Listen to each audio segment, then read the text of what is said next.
আজকে নিয়ে আসলাম আপুদের পার্সোনাল প্রোডাক্ট। এটা হচ্ছে আপুদের পার্সোনাল প্রোডাক্ট। যে সকল আপুদের হাজব্যান্ড প্রবাসী আছে বা একা থাকতে বোরিং লাগে, তারা এই প্রোডাক্টটি ব্যবহার করতে পারে। এটা পুরো ফুল ভাইব্রেশন, ভাইব্রেশন আওয়াজটা পাচ্ছে। এমনি কিন্তু আওয়াজ হবে না, ব্যবহার করলে কোনো আওয়াজ হবে না, কিন্তু এটা কাঠে বা কাচের উপরে রাখাতে এটা কিন্তু একটা ভাইব্রেশনটা বোঝা যেতেছে যে কী পরিমাণ ভাইব্রেশনটা হইতাছে।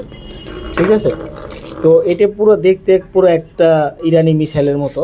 তো যারা নি এই প্রবাসে আছে, হাজব্যান্ড প্রবাসে বা নিজেকে পরকীয়া জড়াতে চাও না, তারা এটা ব্যবহার করতে পারো। এটা ব্যবহার করলে তুমি আশেপাশের যেই সমস্ত কাকগুলো আছে, এই কাকের ঠোকর থেকে তুমি বাঁচতে পারবা, শকুনের ঠোকর থেকে তুমি বাঁচতে পারবা। যারা প্রবাসী, শুধু প্রবাসী প্রবাসী আপুদের জন্য, প্রবাসী ভাবি আন্টিদের জন্য একদম পারফেক্ট একটি সলিউশন। এই সলিউশনের মাধ্যমে এটা ব্যবহারের কারণে তুমি পরকীয়ার হাত থেকে বাঁচতে পারবা 1000 ভাগ গ্যারান্টি।